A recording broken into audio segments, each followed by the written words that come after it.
This is your host, Caitlin Cook, and welcome back to the Dead Kate Bounce experience. This week's guest is Anthony Scaramucci.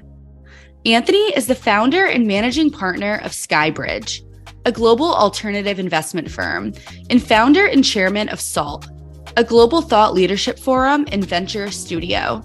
Prior to founding Skybridge in 2005, Scaramucci co-founded investment partnership Oscar Capital Management, which was sold to Neuberger Berman in 2001. Earlier, he worked in private wealth management at Goldman Sachs. In 2022, Scaramucci was ranked number 47 in Cointelegraph's top 100 influencers in crypto and blockchain.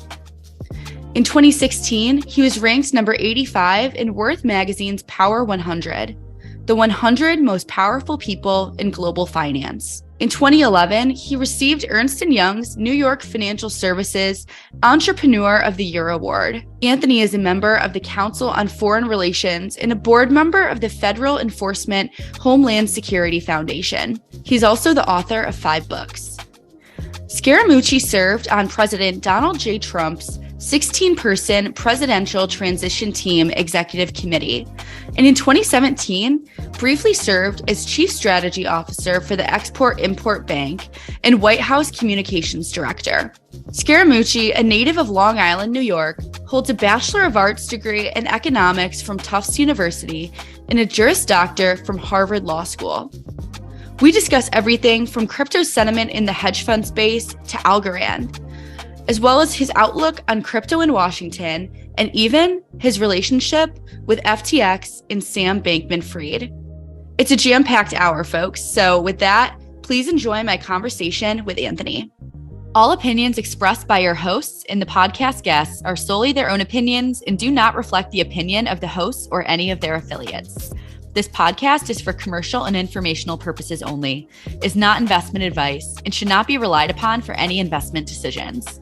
We are not recommending any securities or cryptocurrencies, nor is this an offer or sale of a security or cryptocurrency. All right. So something coming out of my mouth that I didn't see on my 2022 bingo card. Anthony Scaramucci, welcome to the podcast. It's nice to be here, Caitlin. Thanks for having me. Excited to have you. So lots to get through here. First question, of course, you have your JD, you've authored several books, you've worked in investments across the board, politics. At what point did you get the crypto bug? When did you start?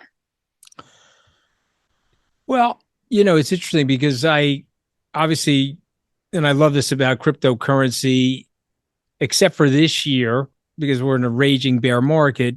Prior to this year, everybody said, I wish I started earlier. I wish I started earlier, And so I was introduced to the concept of Bitcoin in 2013. And I think there's a tweet where I said, this is a bunch of garbage and it's caveat emptor or something like that. So I didn't really understand it. And then I went into the government. It was ill-fated. I was in the White House for 11 days. But prior to that, people don't remember this, I was the chief strategy officer at the XM Bank. And so there I learned about digitization of the dollar, potentially. The Fed in 2017 had actually put out a white paper discussing this. And I was like, oh my God, they're going to digitize the dollar. And they're going to do it over the blockchain. I got to get myself up to speed. And then I got myself fired very shortly thereafter. So I bought the URL skybridgebitcoin.com. I returned to Skybridge. And I think it still took me a little while because I really had to do a lot more research. I had to get comfortable with the escape velocity position of Bitcoin and Metcalfe's law and all these different things. There were a lot of reasons why Bitcoin should have failed, frankly, but it didn't. And I think it reached escape velocity once it got through 100 million wallets. I think they announced yesterday on Glassnodes that we now have 1 million wallets that have at least one Bitcoin. So wow. That's pretty cool, And so I got involved, I would say, November of 2020. The sort of real irony of the whole thing is I think I bought my first Bitcoin at around 17,000. And here we are 2 years later, it's around 17,000. Now, of course, we did one of these, we created an Everest mountain in between those two prices, but there it is. You know what I mean? Funny stuff. we've definitely come full circle with that for sure. And I definitely wish that I had gotten in at the first time Bitcoin was at 17,000, but the opportunity came up again. So lucky me. I am curious on the side of, in the hedge fund space and in terms of institutional adoption of crypto. I mean, you started looking into this space pretty early, like you just mentioned. How have you seen interest in institutional adoption of crypto grow over time since you got involved in the space? Well, I mean, I think it's grown tremendously. I think that the bull market that we experienced, the 18-month surge, let's call it, from April of 2020 to it ending probably 5 or 6 months ago, that surge, I think we could say, created a lot more capital investments, a lot more investments in infrastructure, the improvement of the Lightning Network, the introduction of different layer ones, including Algorand, Solana, the merge of Ethereum, which I think by and large was very successful. And so the price activity, which is inducive of the Fed risk off assets in terms of volatility in the NASDAQ, the fraud, which I'm happy to talk about, but layers of fraud, which would include Three Arrows and FTX and the over leverage of BlockFi or Voyager or Celsius, all of that collapsing prices. Okay, you had underneath all of that, if you will, lots of capital expenditures in terms of building the applications of the internet. I think the problem, though, is if you are looking at it today, you're like, okay, it has limited use cases right now. And so therefore you say, okay, well, will it ever amount to anything? And so I try to remind people of where we were 20 plus years ago with the web. When I was a 34-year-old, 24 short years ago, I was logging onto the web with a fat box computer, a dial-up modem, a corded mouse, and it was taking 35 seconds for my AOL landing page to arrive on my computer screen.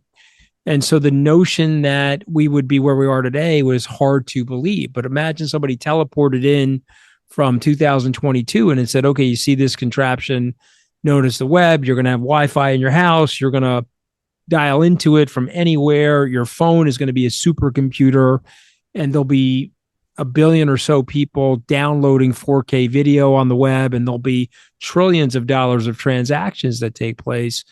And so it's very hard to see where Web3 is going, but when Apple eventually encrypts and creates a Web3 centric phone that doesn't need a password and is like totally tied to your fingerprint or your DNA, you'll know that you're moving from Web 2 into the world of Web3 and full decentralization. So the software's there, the technology's there, the apps are improving, but I really do think we're in the 1998 time zone. And I think it's going to take 15 or 20 years to get this right.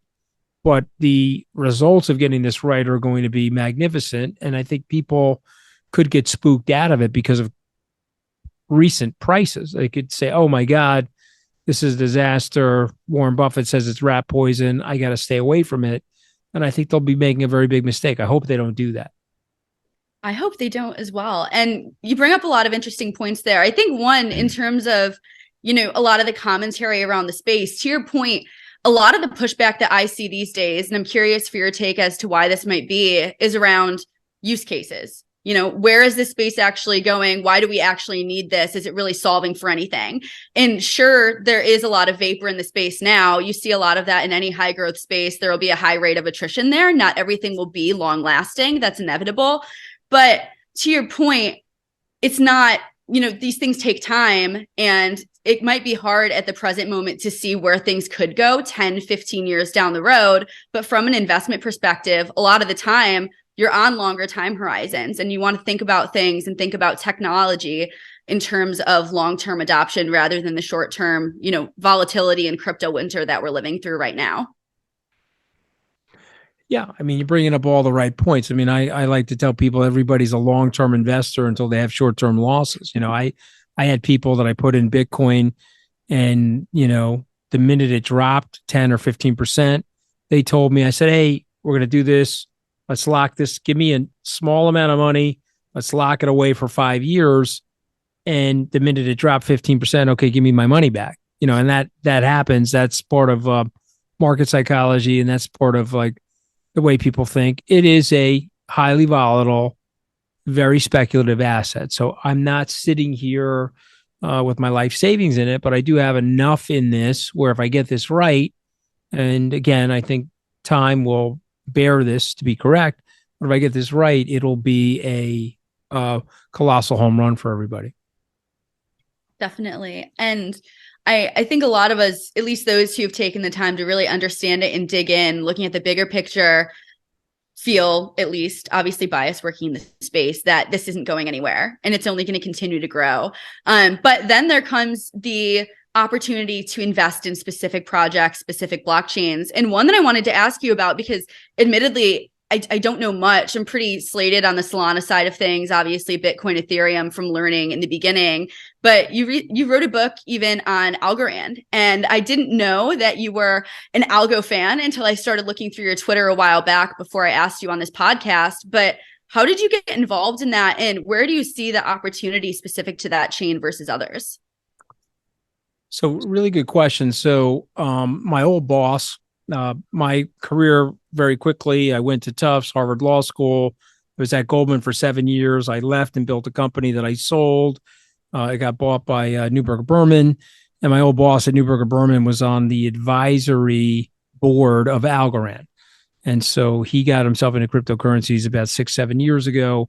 Silvio Micali, who is the inventor of Algorand, obviously he did it with a technology team, but his core concepts, which created Algorand, he's a Turing Award winner, which is like winning the Nobel Prize for computer programming. He's considered the father of cryptographic or cryptology, if you will. Great mathematician. Developed Algorand, and it's got this very interesting, I won't go into it in the podcast, but you can read about it in my book. I wrote a 100-page book to just describe what he's doing, the uniqueness of it, and why it's a decentralized chain that is scalable. He sort of has solved for the trilemma. It's secure, scalable, and decentralized. And the problem, though, and again, I'm always candid when I talk, is they don't have the youthful, aspirational, or inspirational elements of a Solana. So if you go and meet with Anatoly or Raj, or you look at their development community, or you look at their marketing strategy, they've built more hacker houses. They push more money out of their foundation for developers. They've got a lot more on-chain activity. And so even though the main net for Solana has gone down a few times, I think they would argue, well, it's gone down because we're having a tremendous amount of volume. Algorand hasn't gone down because it doesn't have the volume of Solana. And maybe it'll never go down. Maybe Silvio is right. Maybe it's scaled in such a way where it won't go down. But this is a lot like a startup. If you, or it's like the restaurant business. If I have really amazing food in my restaurant and I open the restaurant and I do nothing to market the restaurant, or I don't invite the concierge staff at all the local hotels to come and eat at the restaurant so that they'll start referring their hotel guests to it, and I don't do certain things to market the restaurant and create buzz, no matter how good the food is, you're not going to get people in the seats at the restaurant. And so my issue with Algorand, and I've been very upfront about it, is, guys, you have amazing technology. It could be the best layer one technology out there, but you got to market it and you got to think more like a startup. And if you do that, I think you'll have a lot more on-chain dynamics, more TVL, and it'll be very successful. What I really like about Algorand is that chief technology officers of the big companies love Algorand. So I'll end it with this one last thing, though. In my mind, the layer one that's going to win or get the most market share is the fastest chain. And so if you look at the two chains, Algorand and Solana are quite fast. Solana may be slightly faster. And so if they can, dig out of the hole that they're in with FTX and dig out of the overhang of the bankruptcy proceeding, because obviously FTX still owns a reasonable amount of Solana. I think Solana's best days are ahead, but they got clocked recently because of the fear of all those things. Definitely. And you bring up a lot of points there. The one I want to focus on too, because it's such a good one and a really interesting question to pose, is that any product, and I've said this for a long time for people who frankly don't understand the importance and value of, brand development and marketing, because it is such a critical part of building out anything, especially in early stages, which is crypto very much is. So the one thing that I do love about Solana is from a social perspective of how they've been engaging developers in the community and really trying to bring people in, being very engaging.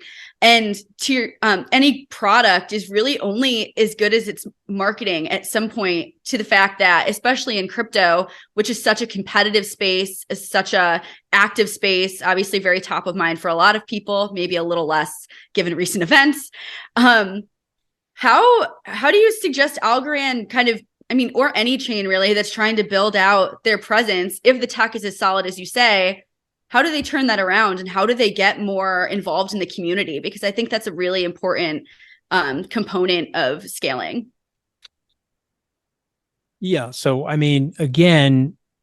these are great questions. And, I would love you to interview Stacy or Sean or the guys that are working at Algorand. But for me, I think it's really simple.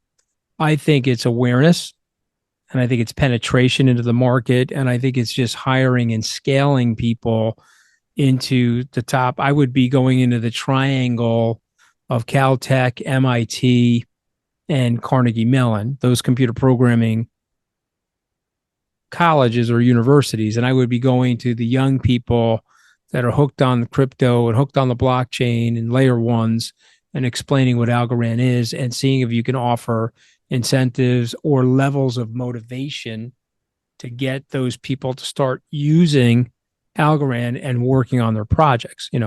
Again, not just NFT projects. There's things called Slice Space where they're tokenizing real estate. They're using it on Algorand. You've got Borderless Capital, a guy by the name of David Garcia that's working on these carbon emission detection devices in the cities. And it's such a great idea that where the city will actually pay you to reduce your level of carbon, and they can pay you with Algorand tokens as a result of this product that they're putting together. So to me, I think it's awareness. I think it's penetration, and it's building new markets. You have to think like an entrepreneur in a situation like this. And so that's like Peter Thiel's book, 0 to 1. How do you take something that's absolutely nothing and turn it into something? Well, the answer is you can't do it overnight, but you can do it with good habits and lots of dedication and just staying on something. Now, they had a fantastic event called Decipher in Dubai. They had probably 1,700 people show up, lots of developers, lots of people discussing the use cases and the forward success of Algorand. And it's a nice sized community, but they need 4 or 5x that number of people to get it scaled to the ambition that would be commensurate to the technology. And so, yeah, these are really good questions, but it's just drive and hard work and digging, lots of digging.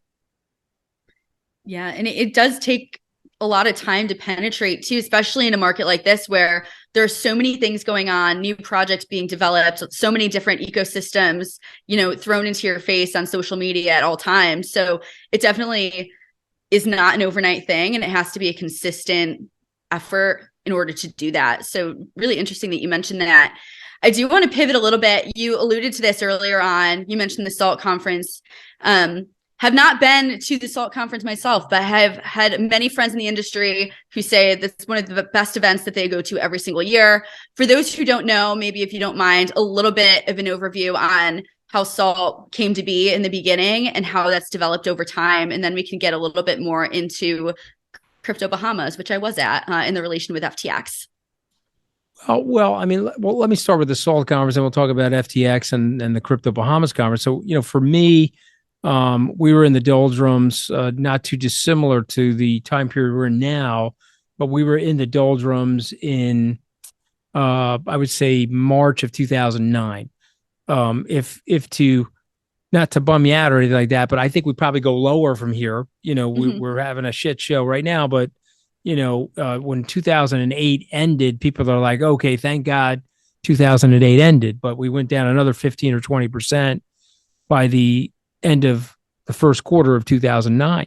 And so we were sitting there at the end of the first quarter of 2009 saying, oh my God, that actually turned out to be the bottom. But I was thinking, we're probably going to go out of business at that point. I was going to start a conference business to replace the conferences that pulled out of Las Vegas, because Barack Obama at that time did it on purpose, but he was like, hey, you got money from the federal government. Now's not the time to spend that money in the Bahamas. And so, I'm sorry, in Las Vegas. So if you're a fat cat, please land your plane. So I said, okay, this is a big opportunity for us. So we started something called SALT. We germinated it into a very big conference. There are now a plethora of conferences. I think you know that. You can go to a conference every single day. But back then, there was a real shortage of them. And so we took advantage of that. Our conference has been primarily dedicated to asset management and primarily dedicated to the hedge fund space. We started migrating into the crypto world in 2019. We had to take a pause in 2020 because of the COVID situation. But in the middle of 2021, I met Sam, and Sam asked me if he could sponsor SALT. He had heard good things about it, and he wanted to have a presence there. And I said, okay, no problem. So he came to the SALT conference and sponsored it. And I think him and his team had a great time. They were growing their business. I was a seed investor in something called LedgerX. We ultimately introduced them to Sam. They sold their business. Interestingly enough, they've done such a good job at LedgerX. It's the only entity that didn't go into bankruptcy. So, and that'll obviously be sold at some point in the ensuing months. But I got close to Sam, respected him, liked him. I'm not a historian where I'm going to revise things. We've now learned that he's probably perpetrated one of the biggest frauds in financial services history. So there's great sadness to that for somebody like me, because I liked him and I trusted him, and he obviously dishonored that. He sort of trampled on that trust. And if I ever get upset to the point of anger, which is hard for me to do because it's business and I don't allow myself to get overly react. But I think one of the things that does make me upset about the situation is that, I have 35-year experience on Wall Street. I've had my ups and downs performance-wise. I've had my ups and downs politically, but I've run a very high integrity, very upfront, highly regulated business. Tons of people in our office that are compliance-centric and compliance-focused. And for this guy, this young man, to trample on that, I got to tell you, it's pretty hurtful. I mean, I took him to the Middle East, had to meet with some of the most senior people in the region. I took him around to people that were 30-year friends of mine, and I was vouching for him. And so it's disappointing that he turned out to not be who he said he was. And so I know his parents. I know them pretty well. I've met his dad many times, former Stanford law tax professor. And as a parent, somebody that has 5 children, one of which is Sam's age or close enough to Sam's age, I can only imagine the pain and the trauma that his dad and his mom, frankly, are going through. And I think, for your podcast listeners, I would say a couple of things. I would say, number one, it's very hard to discover fraud. It's easy after the fact. We can all revise history and say, well, Tomasic is an idiot and Anthony's an idiot and, this person's an idiot and that person's an idiot. But prior to the discovery of the fraud, it's very hard to make those claims. And so I would caution people about revising history. Second thing I would say is I wouldn't blame the victims. We have a tendency to do that in our society where, Tomasic should have known better, or Sequoia should have known better, or Skybridge should have known better. Maybe so, but we're in the risk-based business. We looked at the documentation. We did the due diligence. It was very hard to discern. Again, if someone wants to commit fraud, you could be in the most regulated industry in the world. You will still be able to perpetrate the fraud. Look at the Madoff situation example. He was on the regulated side of the industry. He was based here in New York, and look at the fraud that he committed, and look how long it lasted. So, you know, those conferences led to us going into business with Sam. And I'll leave you on this one last note. Our trip to the Middle East exposed him because when he was in the Middle East, he was saying lousy things about CZ. CZ got mad and hit him on those tokens. And, I don't think CZ was trying to put him out of business. I think he was just trying to wake him up, but didn't realize what a house of cards he was living in. So we're here now. I'm just glad that the fraud got exposed before any more damage was done. You know what I mean? Thank God.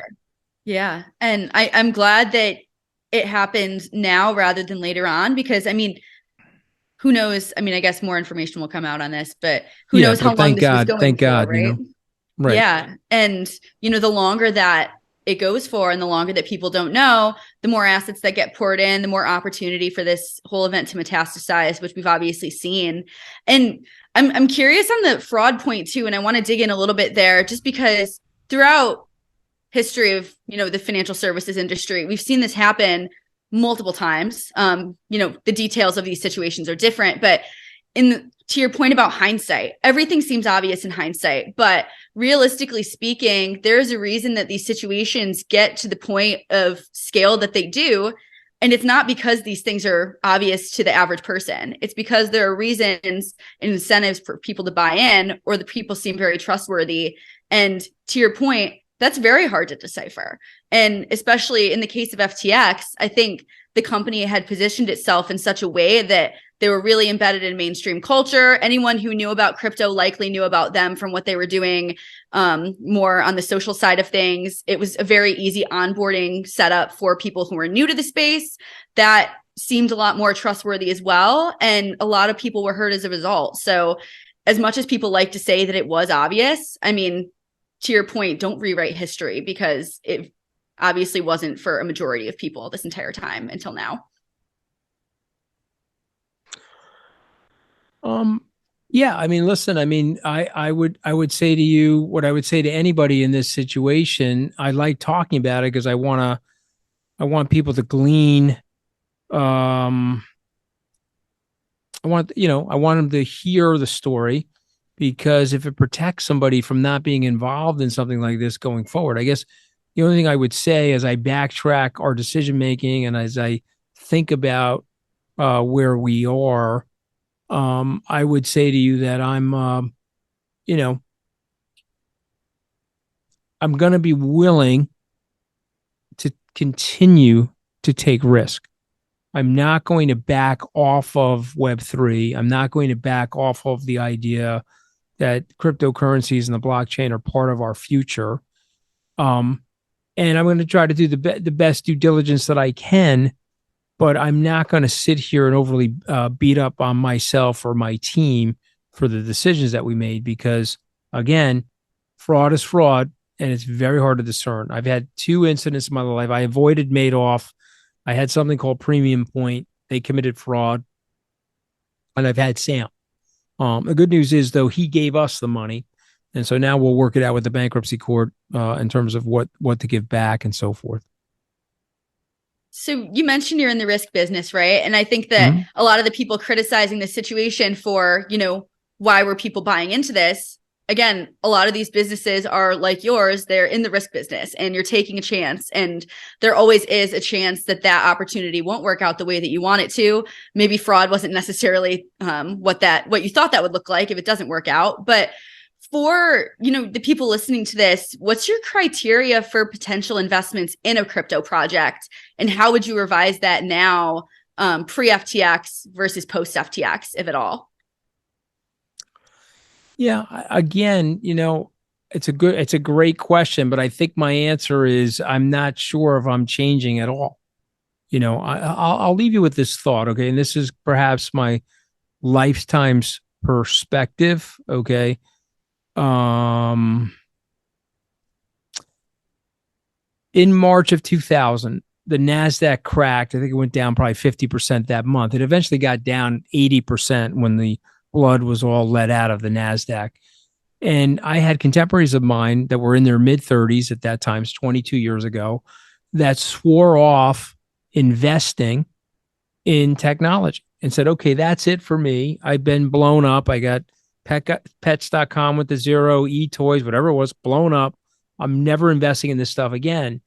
And they missed a 22-year generational opportunity to be in technology. You miss Facebook and Apple Computer and Amazon and Google if you do things like that. So I'm going to tell you something, maybe people will think less of me for saying this to you, but I'm not really going to change a lot about what we're doing. I'm going to try to do more due diligence. Obviously, we're going to do more background checks. We're going to interview as we do. We're going to interview former employees, et cetera. But other than that, I'm not going to change the risk-taking ethos of the organization that I created. And if you were doing things properly from a due diligence standpoint before, I don't think you should. And maybe people will disagree on that, but I'm with you on that 100%. So I guess in terms of not changing what your process looks like, specific to crypto investments at least, or crypto projects, what is your criteria for investment on that front? I know you mentioned NFT projects before and whatnot. Then there's the more sort of sustainable infrastructure side of things and, chain specific projects and whatnot. What do you and your team specifically look for in this space? Well, again, in Bitcoin, totally different because it's, in my opinion, it's completely decentralized. There's no core management team or anything like that. And it's, I think that will mature, and I think it will gain wallets and wallet share. And I think it'll also gain price because of all those things. As it relates to companies, it's always the same thing for somebody like me. It's the X factor. Does the person have the willingness to put their entire energy force and their entire life savings, passion, all of that on the business and make the business successful? There's been 2 or 3 near-death experiences for Skybridge. Skybridge doesn't die because there's a large group of passionate people, ethical, high integrity, passionate people that are working at Skybridge. And so we're going to do our best to build it back. We're going to do our best to make a good go of it. What we're not going to do is lament what we've done. We're just not going to do that. So to me, I'm looking for that in the places that I'm investing in. So even if it's a Bitcoin miner, if I see guys like that, I'm going to probably put some money with them. If it's a layer 1 protocol, which we think could be part of the layer 1 market share story, we'll be open to doing that. But they have to have that sort of eye of the tiger mentality. I love that. And you mentioned specific to your team too, it's that startup mentality, right? You have to finish what you started. And it's very much an all-in, labor-intensive, living, breathing thing that you have to be fully committed to. And anyone building in the space, if anyone's listening, that has to be the mentality there as well. So otherwise you're not going to survive. It's way too competitive of an environment to be half in or, suboptimal amounts of effort being put in. Not today. And you're catching me on a day where I for my family's trust, some money came in. I just bought myself 2 Bitcoins today. And so you're talking about somebody that's locking and loading and, gonna, buy 2 more Bitcoins in a couple of weeks and 2 more Bitcoins, and just patiently accumulate enough Bitcoin where it's sizable for us. As a traditional boring investor and coming from like the asset management space too, love it. Dollar cost average that thing. So in terms of, not talking about specific projects now, looking more from like a macro view of crypto, DeFi, Web3, whatever you want to call it, there's about 1,000 names now. What do you think the next wave of crypto will look like? You've seen a lot of developments. Where do you think the focus goes from here? So I think, and again, this is my guess, but I think what ends up happening here is there's a little bit of a consolidation, less capital flowing.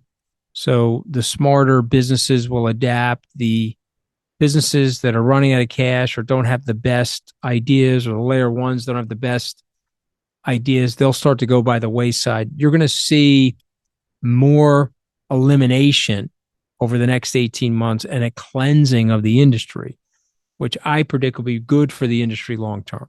If there's 10 or 12 players that are going to survive, why not get to those 10 or 12 players more quickly than we would have in a bull market? I think a bull market covers up a lot of these people, right? What do they say? You get to see who's swimming half naked when the tide goes out, right? Yep. Yeah. I mean, time will tell, right? And clearly not everything will survive. Yeah. So this sort of leads into my last big question. I like to ask everyone this just because we have people come in from a variety of perspectives. Well, I do have questions sort of on the political side as well, but finishing up on crypto specifically here. For the entirety of the space, there are a lot of macro factors, a lot of regulatory factors. In terms of crypto and DeFi reaching it's what many would see as its max potential, scaling, being more embedded in society over time. Again, we've talked about how that'll take a long time. What do you think it will take to get to that point? And if it never does get to that point, what would be the reason for crypto's quote unquote failure in terms of not reaching that potential that it does have right now? Well, I'm going to say something very cynical. If I wanted to stop the cryptocurrency movement, if you will, or the blockchain movement, I wouldn't regulate it. Let it be the Wild West. It'll induct lots of charlatans and con men and women, but mostly con men. I mean, who's kidding who, into the space. And it'll scare the living daylights out of people, and they'll reduce their capital exposure to it. So, to me, I think you need regulation to make this thing go forward. It doesn't have to be the regulation that Sam Bankman-Fried was recognizing or recommending, but it has to be something so that people feel safe when they're making these investments. So if you want to stop it, don't regulate it and let all these charlatans continue to run rampant in the industry, as a result of which will, knock people on their asses. Yeah, it's such a, I think we've seen a decent amount of conversation around regulation in crypto that's definitely not going anywhere. So hopefully agree with you on that. It's very necessary for the development of the space and actually making it a sustainable industry. So hope to see more there in the short term, but who's to say? So sort of leading into, more of your experience on the political side of things, obviously have an election coming up. Curious for your take there, and curious if we've had guests in the past talk a bit about how crypto has come into conversation in DC. So from your perspective, what have you seen there, and what is your outlook for the election year that we have coming up? You mean the presidential election? Yes. Yeah. So I'm still of the camp that there are so many owners of cryptocurrencies in the US that there will likely be positive policy over the next 12 to 24 months. And I'm willing to bet that both presidential candidates will be open-minded to and relatively optimistic towards cryptocurrency, because some of these people are, frankly, Caitlin, single issue voters. And so what they'll do is they'll say, hey, is this guy for my pocketbook or against it? Or is this woman for my pocketbook or against it? And so if you're a political consultant or a good candidate, why do you want to be on the wrong side of that? Why not be positive towards it? So I think it bodes well the next 2 years. It's definitely been a hot topic of conversation. So I think it goes without saying anyone in politics now does need to have a stance on that. And it's definitely a very emotionally charged space too. So like you said, I mean, single issue voters, this would definitely be a hot topic for them. 100%. Totally agree. Well, there's a lot on the horizon, as if there hasn't been enough going on this past year. Like I said before, even Crypto Bahamas, where I saw you speak, was in April. And it feels like it's been at least 5 years since then, with everything that's been going on. Yeah, there's no doubt about that. No doubt about that. I'm definitely, I'm older and wiser, but I'm not going to let cynicism creep in. And so when we saw each other at Crypto Bahamas, it was a great event. It was well attended. We had lots of great speakers. The markets collapsed after that. That was a byproduct of some fraud and some over leverage. The irony, I didn't know it at the time, but the irony is that FTX and Alameda died right after Crypto Bahamas. And so I think they made a decision to fraudulently convey and fraudulently move money from customer accounts into Alameda to keep the whole thing going. And, you know, that's a disgusting act back. It's reprehensible. And so Sam's apology tour right now, and the way he's handling it, I would recommend him take a different tack. Got to come clean. You're a young man. Tell the regulators what happened. Expose the problems in the industry. Do it for your family. You know, at this point, don't. You're not coming back from what you did. So let's not pretend otherwise. These interviews that he's giving, to me, I think are just misguided, and they're ill-fated interviews. They're going to cause him more trouble than he thinks. He's not smarter than the rest of us. You know, we thought he was, but he really isn't. Okay, to perpetrate a fraud like that, you're not smarter than the rest of us. Agreed. And definitely at the point of no return in all of this. So as a comms person myself, I have been watching from the sidelines, trying not to comment too much on it. But the first thing that I thought of was, if I was working with Sam as a comms, advisor in any way, this would give me the world's biggest headache, because I think it does much more bad than good. Obviously, more of an apology tour rather than actually owning up and taking responsibility for everything that's been done and all of the people that have been hurt. And I also think, if you're thinking selfishly from the perspective of the person who committed these acts, the more that you're speaking publicly and on record is the more opportunity that there is to slip up and to, say something that you didn't mean to say and have that used against you as well. So I definitely am with you on owning up, being honest. I think people are sort of listening to these things not only because it's a hot topic of conversation, but because they want closure. And I'm really not sure that they're going to get that anytime soon. I wish they would, but I just don't see it happening. I hope that he, we agree. Let's put it that way.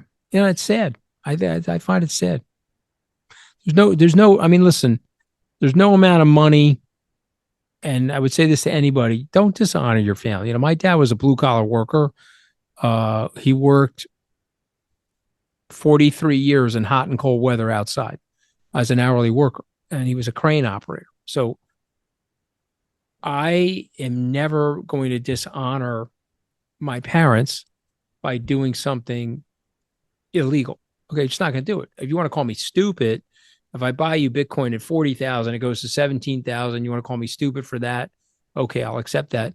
But we're going to account for everything, and we're going to be very honest about it. Okay, and I got to tell you, people that are not like that, I don't have a lot of time for. How you do anything is how you do everything at some point, right? I think that's Amen. The quote. So I think that's a perfect place to end it, and really good advice to end with as well. So Anthony, thank you so much for this. We covered a lot. This is fantastic. I really appreciate you taking the time to do this. Okay. All right. Well, I appreciate it. It's good to be here with you. Thank you. Thank you again. And thank you to everyone for listening. We will be back next week with another episode. Okay. God bless, man. That was very good. You're a very good questioner, by the way. All opinions expressed by your hosts and the podcast guests are solely their own opinions and do not reflect the opinion of the hosts or any of their affiliates. This podcast is for commercial and informational purposes only, is not investment advice, and should not be relied upon for any investment decisions. We are not recommending any securities or cryptocurrencies, nor is this an offer or sale of a security or cryptocurrency.